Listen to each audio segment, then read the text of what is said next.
Good evening. Tonight, I want to begin not with explosions, not with sirens, not with images of burning buildings. I want to begin with silence, because the most consequential moments in history rarely happen in front of cameras. They happen in closed rooms, behind guarded doors, in conversations that are never recorded, in decisions that are never debated publicly. And in the months before Russia invaded Ukraine, one of those decisions was made, quietly, deliberately, and with catastrophic consequences. By late 2021, Vladimir Putin had reached a point that few leaders ever reach. He no longer doubted himself. For more than 20 years, he had consolidated power, eliminated rivals, controlled media, and reshaped institutions. He had survived protests, sanctions, economic crises, and international pressure. Every challenge he faced, he overcame. Every risk he took, he survived. Every warning he ignored, he outlasted. That record produced a dangerous conviction that he was always right. Inside the Kremlin, disagreement had become rare. Advisors learned that skepticism was risky. Intelligence officials learned to soften reports. Military planners learned to emphasize confidence. Reality became filtered. Certainty became policy. And once certainty replaces caution, mistakes become inevitable. Putin believed he understood escalation. He believed he could calibrate pressure, that he could threaten without triggering, that he could intimidate without provoking, that he could dominate without destabilizing. He had seen this approach succeed before in Georgia, in Crimea, in Syria. Each time Russia used force, each time the world protested, each time consequences faded. From his perspective, aggression worked, so he assumed it always would. What he underestimated was context. Ukraine was not Georgia, 2022 was not 2014. The world had changed, and so had Ukraine. After 2014, Ukraine had been forced to rebuild under pressure. Its military modernized, its command structures improved, its logistics strengthened, its intelligence networks expanded, its civil society mobilized, its political culture matured slowly, painfully, imperfectly, but genuinely. By 2022, Ukraine was not a fragile post-Soviet state. It was a resilient democracy with combat experience and a strong sense of identity. Putin never updated his assumptions. He kept fighting yesterday's Ukraine. Inside Russia, honesty had become dangerous. Media outlets were controlled, opposition suppressed, courts politicized, protests criminalized. Officials learned that truth could end careers, so they learned to lie, not necessarily out of malice, out of survival. Reports were adjusted, failures minimized, successes exaggerated, warnings softened. The result was a leadership surrounded by comforting illusions. And leaders who live in illusions make disastrous choices. Western governments also played a role. For years, they hoped engagement would moderate Moscow, that trade would civilize, that diplomacy would restrain, that rationality would prevail. They balanced sanctions with dialogue, pressure with compromise, criticism with normalization. They wanted stability. And stability became an excuse for inaction. Even when intelligence warned of invasion, hesitation remained. No one wanted to be responsible for escalation. No one wanted to alarm voters. No one wanted to disrupt markets. Caution became paralysis. By autumn 2021, Russian military movements were undeniable. Troops massed near borders, artillery deployed, missile systems positioned, field hospitals built, fuel depots expanded, supply lines organized. This was not training, this was preparation. Intelligence agencies went public. They released satellite images. They issued warnings. They named timelines.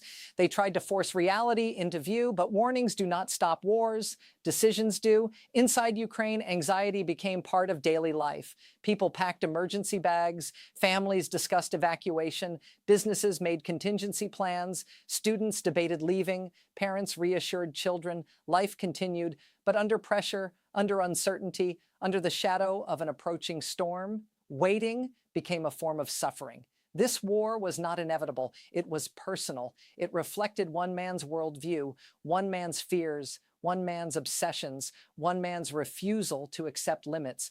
Putin did not see Ukraine as just a country. He saw it as a challenge to his authority, to his legacy, to his version of history, and he chose force over restraint, not in battlefields, in boardrooms, in intelligence briefings. In silenced conversations, in unchecked assumptions, because once violence begins, it is too late to fix the system that allowed it.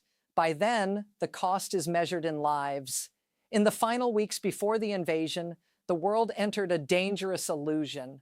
Everything necessary for war was in place, and yet many people still believed it would not happen. Not because the evidence was unclear, but because the consequences were too frightening to accept. Accepting it would have meant admitting that diplomacy had failed, that deterrence had failed, that restraint had failed, that Europe was about to return to large-scale war. So denial lingered. By January 2022, Russian military preparations were impossible to disguise. More than 100,000 troops were deployed along Ukraine's borders. Heavy armor appeared in satellite images. Missile systems were positioned. Field hospitals constructed. Blood supplies delivered. Fuel depots expanded. Temporary bases established. These were not exercises. They were invasion logistics. Modern armies cannot fake readiness at this scale. Every analyst knew what this meant. War was being prepared in real time. Despite the buildup, diplomacy continued. Emergency meetings were scheduled. Foreign ministers flew across continents. Security advisors held closed-door talks. Press conferences promised constructive dialogue. But Russia's position was unmovable. Its demands were maximalist. No NATO expansion. No Ukrainian membership. No Western forces near Russia. Formal recognition of Moscow's sphere of influence. These were not negotiating positions. They were ultimatums. They were designed to be rejected, and rejection would justify force. Western governments offered compromise, arms control talks, transparency measures, confidence-building steps. Moscow dismissed them. The outcome was predetermined. In an unprecedented move, Western intelligence agencies chose transparency. They released satellite photos. They mapped troop movements. They predicted invasion routes. They warned of staged provocations. They named likely dates. This was extraordinary. Intelligence services normally guard secrecy above all. But this time, secrecy was less valuable than credibility. They wanted to remove plausible deniability. They wanted history to be clear. They wanted to prevent surprise. It was a calculated risk. It did not stop the war, but it reshaped accountability. As the crisis intensified, Putin retreated further into isolation. Meetings grew shorter, participants fewer, decision-making centralized, reports filtered. By many accounts, only a handful of people knew the full plan. Even senior officials were kept in the dark. Some learned about the invasion hours before it began. Secrecy protected the plan. It also protected mistakes. No one could challenge what they could not see. On February 21, 2022, Putin delivered a long televised address. It was not diplomatic, it was ideological. He denied Ukraine's legitimacy, questioned its borders, dismissed its sovereignty, blamed the West, rewrote history, and recognized separatist regions. It was a declaration of intent. After that speech, retreat became impossible. He had framed compromise as betrayal, war as justice, history as destiny. The path was locked. While Russia prepared to attack, Ukraine prepared to endure. Territorial defense units trained. Emergency systems were reinforced. Critical infrastructure hardened. Cyber defenses strengthened. Hospitals stocked supplies. Local governments planned evacuations. Civil society organized volunteers. There were no grand speeches, no dramatic mobilization, just steady readiness, the kind that matters in crisis. For Ukrainian civilians, the final weeks were psychologically exhausting. Rumors spread constantly. Borders filled. Banks saw withdrawals. Stores emptied. Families debated leaving. Children sensed fear, but life continued. Work, school, celebrations, all under a cloud of anxiety. Living in uncertainty drains societies, and millions were drained. On February 23rd, Kyiv appeared calm. Traffic moved, cafes were open, lights glowed in apartment windows, but tension was everywhere. Phones were checked constantly, news refreshed endlessly. Some people packed bags, some stayed awake. Across the border, Russian units received final orders. engines warmed, weapons loaded, flight plans activated, coordinates uploaded. The machinery of war was ready. There would be no pause, no reconsideration, no turning back, not military failure, moral failure, political failure, institutional failure. Warnings were clear, options existed, time remained, but restraint collapsed. And once restraint collapses, violence fills the vacuum.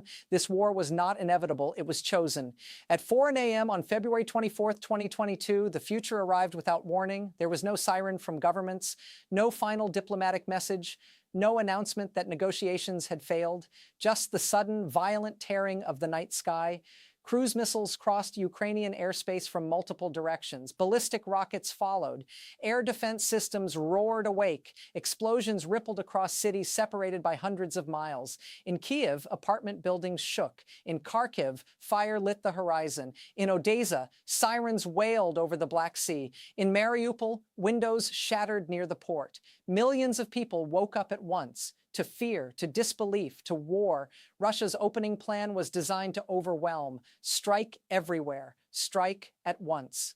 Destroy command centers, sever communications, create confusion, break morale, force surrender. The goal was psychological collapse. If Ukraine froze, the war would be over quickly. If leadership fled, resistance would evaporate. If institutions failed, occupation would be simple.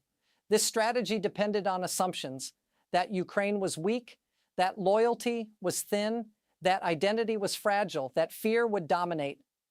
Every assumption was wrong. Within minutes of the first strikes, Ukraine's emergency systems activated, backup command centers went online, military units dispersed, air defense repositioned, regional governments coordinated, cyber networks rerouted, national broadcasts continued. The president remained in the capital, ministers stayed, parliament functioned. There was no vacuum, no disappearance, no silence. The state bent, it did not break. That single fact destroyed Russia's central plan. As Russian forces advanced from Belarus, Kyiv transformed overnight. Checkpoints appeared. Sandbags blocked roads. Volunteers directed traffic. Metro stations became shelters. Thousands slept underground. Families huddled with pets and bags. Parents whispered reassurances. Volunteers distributed food. Doctors worked without rest. The capital existed in two worlds: above ground, tension and movement; below ground, endurance and solidarity. Fear was real. So was courage. As intelligence suggested Russian units were nearing the capital, Western governments prepared evacuation plans. Offers were made. Assistance proposed. President Volodymyr Zelensky refused. Instead, he filmed a short video in central Kyiv. Dim light, no script, no protection. We are here. It lasted seconds. It carried enormous weight. It told Ukrainians they were not abandoned. It told allies that leadership was stable. It told Russia that decapitation had failed. In war, perception shapes reality. Ukraine seized control of the narrative. One of the most important battles of the early war occurred at Hostomel Airport. Russian airborne units attempted a rapid seizure. The goal was strategic: secure the runway, fly in reinforcements, encircle Kyiv, force surrender. It was meant to be decisive. Ukrainian forces responded immediately. National Guard, special forces, artillery, drones, runways were damaged, transport planes destroyed, paratroopers isolated, the air bridge never formed. Kyiv gained time to organize, time to reinforce, time to survive. That time changed the war. Inside Russian units, reality collided with expectation. Many soldiers were unprepared. Some believed they were on exercises. Others expected little resistance. Instead, they faced ambushes, destroyed bridges, targeted convoys, electronic interference, fuel shortages, communication failures. Confusion spread. Officers lost control. Phones replaced radios. Orders contradicted. This is how armies unravel. Not in one moment, in thousands of small breakdowns. Across Ukraine, civilians mobilized. Territorial defense units expanded overnight. IT workers built tracking systems. Rail workers disrupted supply routes. Farmers towed abandoned equipment. Restaurants became supply centers. Communities organized shelters. This was not chaos, it was adaptation. A society reconfiguring itself to survive. Inside Russia, reality was sealed off. Independent media were blocked. Social platforms restricted. Journalists threatened. Calling the invasion a war became illegal. State television presented sanitized narratives. Precision strikes, minimal casualties, liberation. Civilian suffering disappeared. Failure was invisible. War thrives on distortion, and distortion was enforced. As footage emerged, governments responded, sanctions were announced, airspace closed, assets frozen, military aid accelerated, refugees welcomed, Germany reversed decades of defense policy, NATO reinforced eastern borders. Putin had hoped to fracture alliances. He unified them through aggression. By nightfall, one truth was clear. Ukraine had not collapsed. Kyiv stood. The government functioned. Resistance organized. The plan for rapid conquest was dead. This did not mean Russia had lost, but it meant the war would be long, hard, unpredictable, and long wars reward endurance, about leadership under pressure, about preparation meeting crisis, about fear giving way to resolve. The first day did not end the war. It transformed it from invasion into endurance, from illusion into reality. And that reality would demand an enormous price.